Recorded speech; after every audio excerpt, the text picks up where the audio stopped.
नमस्कार, MPAT news में आपका स्वागत है। मैं हूं विनय मिश्रा। आइए जानते हैं अब तक की बड़ी खबरें। बालाघाट जिले की एक पंचायत ऐसी भी है जहां पर चुनाव ने गांव की लड़ाई ही खत्म कर दी। प्रतिद्वंदिता की राह को एकता के हार में पिरो दिया। जबकि आपने सुना होगा कि पंचायतों में वार्ड पंच के लिए भी 5-5 उम्मीदवार सगे संबंधी होने के बावजूद आपस में लड़ते हैं। वहीं किरणापुर क्षेत्र की ग्राम पंचायत किन्हीं के 3 बार के सरपंच दयानंद धनवले के चलते पूरी की पूरी पंचायत बिना चुनाव के निर्विरोध आम सहमति से चुन ली गई। किन्हीं गांव में वर्षों से पंचायत चुनाव लड़ने की नीति चली आ रही। ऊपर से इस गांव के चुनाव भी बड़े टसल के होते थे, जिसमें क्षेत्रवासियों की निगाहें भी बनी रहती थी।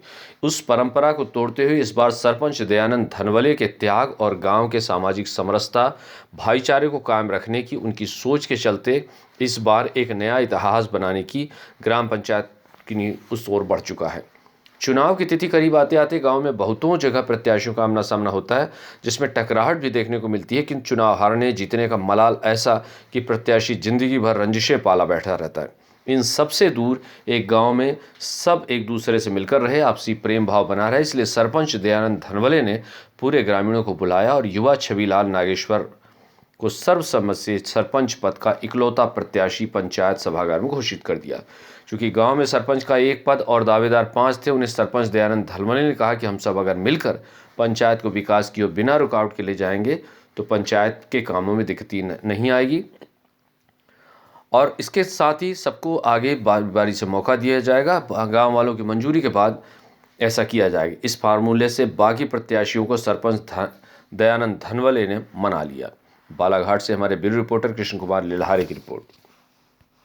त्रिस्तरीय पंचायत चुनाव में अक्सर देखने आता है कि महासंग्राम होते हैं, पंचायतों में बड़े युद्ध होते हैं, युद्ध जैसी स्थितियाँ बनती है। वार्ड पंच के लिए भी 10-10 फॉर्म भरे जाते हैं। उसके उलट एक अभिनव पहल आपकी पंचायत कीनी के द्वारा की गई है, आपके द्वारा की गई है। तो ये किस तरह का फार्मूला है आपका कि आपके सब निर्विरोध हुए हैं प्रत्याशी? क्या मैं लगभग 3 पंचवर्षीय हो गई है जिसमें मैं सरपंच पद ग्रामीणों ने हमारे को दिया और ग्राम का संपूर्ण विकास हमारे द्वारा किया गया और उसमें सभी ग्रामों वासियों का भी सहयोग रहा, सभी पंचों का।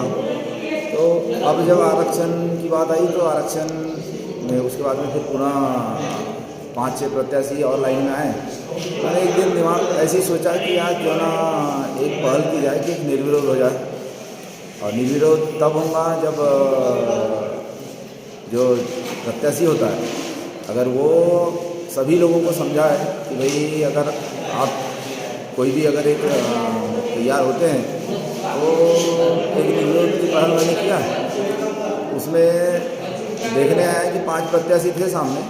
मैंने उनसे ग्रामीणों ने मुझको सब चीज़ सौंपा कि आप अगर चाहते हैं इस तरीके की पहल करना तो आप ही के ऊपर छोड़ते हैं, आप क्या करना चाहते हैं। मैंने वो 5 प्रत्याशियों को बैठा ला।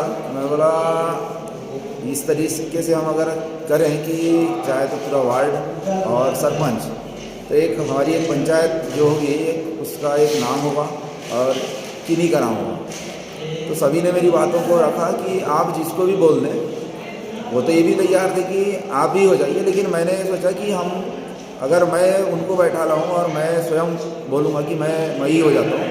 तो मैंने एक ऐसा प्रत्याशी जो नया लड़का है और उसको काफ़ी यानी हम सभी लोगों का सपोर्ट है, तो उसको मैंने बोला तो सभी गाँव वालों ने उसका स्वीकार किया कि भाई आप जो बोलेंगे हम उसको मान लेंगे। अब आज हमारे यहाँ चुनाव लगभग सभी वार्डों में और पंचायत में सभी सदस्य मेंबर पूरे निर्विरोध हैं और सरपंच भी नहीं।